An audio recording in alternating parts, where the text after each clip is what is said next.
One last step. That's what's so tricky about this is just because these four non-SOS pros made it into finals, just because they made it into finals doesn't mean that they're the new SOS pro. They still have to beat the other two. Yeah, that's harsh. I mean, he's looking really good for it, though. I mean, he has been skating incredibly every time he sets foot on that course this entire weekend. That's actually the first time I think I've seen him actually roll on his back. His first run score was an 8.6, which is huge. This run was going perfectly. Well, it becomes untethered after a fall, especially when you're brand new to this. Right.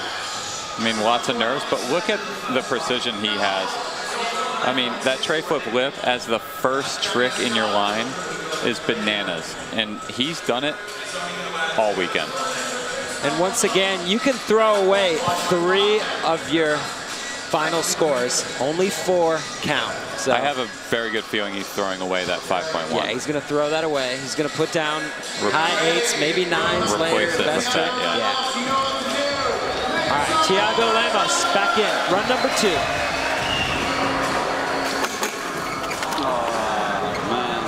Struggling on that first run a little bit, not getting the best start in this second run. Crooked grind up the rail, just gets away from him. That was a great recovery. I was thinking, how is he going to do this? Still another fall. I mean, it's going to be difficult to recover from that from this point in this run. Yeah, especially with this course the way that it is. The slow walking back isn't going to help. You can see that he's kind of just lost that rhythm and just letting it go. Yeah. He should just ollie the whole building and be done with it. That's what he should do. He'll do that next. Ollie the building, ollie up the double set. What's insane is he could actually grind up the double set hubba. Yeah. We were looking at right when we first got to the course, right? Like, can Thiago go up that hubba? There's that fakey crook.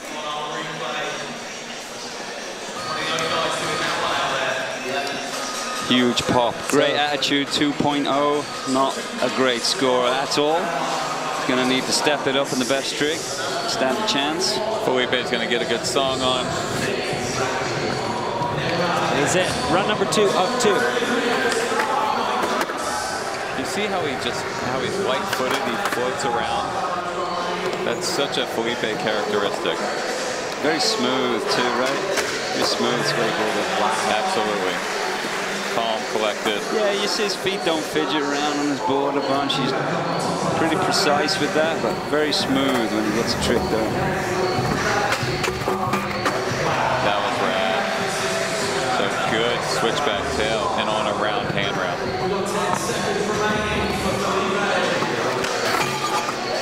Wow, nicely done. You see that pop out? That was a switch up from the first run, right? Yep.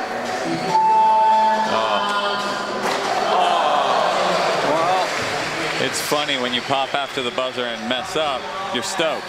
Right. When you make it, you're like, darn. So that was another incredible run here tonight. Sitting on a 6.3 from run 1. Doing a nollie kickflip nose slide is like a big moment in a skateboarder's life when they learn that. To throw it out so casually as he does. Look at that, 7.9 for run number 2 before he heads into best trick, which I think we can all agree he will have an opportunity to really shine. Vincent going straight for that double set hover again. First trick doesn't quite get that sweet one he got in the last run. We still have the replay from the last time, so I'm very happy I got to watch that. That's good. Done. Throwing in, look at that angle. If you guys can see that on camera, he did a kickflip frontside lip and kind of really wiggled to get over there with the ledge. That was really difficult to do, and he did it like nothing. You know, during his 2 runs thus far, nice. During his 2 runs, you've really seen how angled these things are. side. Oh, into the Viper. And he's going to hit that double set right there. Frontside kickflip doesn't quite get it. The only thing I can say about Vincent is maybe he didn't use all of the course. Most of his tricks were in the same spots on the course. There's that first trick, the gap to back tail, which is a hairy one because you're floating it blindside before you get onto that low ledge, lower room for error.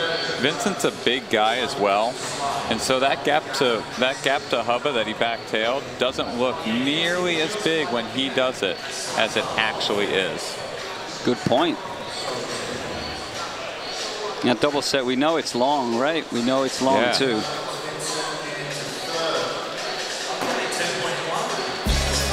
This is the SLS London Pro Open. There's Kelvin Hoffler coming off some huge runs. We'll be back right after this. London skateboarding for sure, like South Bank's one of the most iconic spots in the world, really.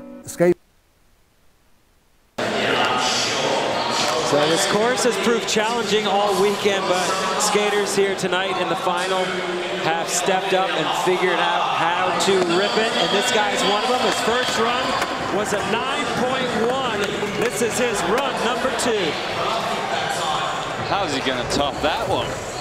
If he could just match it, he's going to be looking amazing, and right there proves he's not going to. But Kelvin can recover. We saw him do it in the prelims and cruise in through, so see what he's got. Wow. Whipped that out so fast too out of that switch blunt. Kickflip frontside blunt slide on a round rail is not a trick that I would see many people picking to do in the middle of the run. I find I have to take such a harsh angle just not to hit my nose that I never make it. That was a wild kickflip front board. Give him one for good measure. Kelvin skating so determined as that cab back lip to fakie. No foot adjustment needed on that one. And there's that final trick, the kickflip frontside board slide. Wow. Did it so fast too. So a 5.2 would be good enough to put him in first, and he gets an 8.3. So back on top goes Kelvin Hoffler. Felipe Gustavo getting bumped down into second place. And waiting in the wings, Trent McClung has been looking solid. He's got an 8.4, run number 1. This is his second. The way that he skates this contest makes you feel like his filmer probably has a great time going out and filming with him, because if he's skating like this in a contest, as far as nerves go, he probably handles it in the street.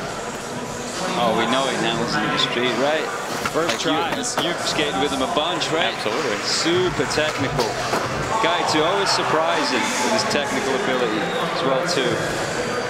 And I think he's just getting started. And it's great to see him out here. He skated so good yesterday to get to this point. He skated so good to get into the finals. He's got his brother, Trevor, here watching him. I'm sure his brother, Taylor, is back at home watching him as well. Trevor skated qualifiers. Didn't quite get this far, but the whole family rips. From Huntington Beach, California, famous city for skateboarding and for progression in street skateboarding. Trent had an 8.4 on his first run, needs a 9.1 to take the lead, but an 8.2 is another really high, solid score. Yeah, you can't scoff at that. Now, stacking points, and everybody's just moving towards the best trick section. Now, Gustavo Ribeiro, his first run was not so great, 6.9. He's got to make it happen here so he can feel good going into best trick. Much better nose blunt this time, although it didn't go to fakie. It was a better nose blunt. Although the nose manual was kind of squirrely, it looks better right now. And that's where his first run went wrong, so dodged a bullet, moving on. Wow, that was much slower than he's approached that before. Little token transition move. Oh, and this is getting close to being an A1 run. That was the best tray flip 50 he's done all weekend. He's running out of time, and that's not going to count. That's just not going to count. Oh, that is so Although it doesn't count, I feel like it does a little bit of a mind trick. Because you'd be hard pressed if you were a human being to not let that influence you a bit. He finished on a high note. The crowd reacted, and it was moments after the buzzer. Just mere moments. Look at that tray flip 50. Bang. It's very hard to get a tray flip 50 to not do something weird right when you get in. You know, back truck's not in immediately, it walks in after. I remember seeing you do that trick once or twice in SLS. I mean, yeah. And things went weird sometimes. I know what I'm talking about. All right. YUTO, Horigome coming in for run number 2, coming off a 9 on run number 1. The speed that he hits that with is just impressive. He doesn't take a lunge break on the back nose blunt, which gives him a little bit more speed going into the next trick, which is ridiculous and shouldn't actually happen in a line, but he just did it again. Yeah, he's looking very focused, isn't he? Wow. Very focused. Quick look at his time. Did you see that? For like a split second, just quickly looked up in between tricks. I think his brain works really quick. I think that's one of the things that makes him so incredible at this contest. Oh my goodness. That was beautiful. Perfectly timed. What an exceptional run. And he hits him with the 5. The Ollie 5 was way after time, but it was just for extra juice, right? I mean, the crowd is going nuts here, right? The juice is loose, indeed. So he had a 9 on his first run. What's this? It's a step up, let's face it. It's a step up. He's pushing it, he skated faster, did all his tricks a little bit better, and we have another 9. Another 9. 9.0 even. Wow. So YUTO Horigome was the #1 qualifier, so he got to skate last. They reshuffle the order after the runs, and he's still going to get to go last because he's still on top. Wow. I mean, what an incredible run. That tray flip was perfect. So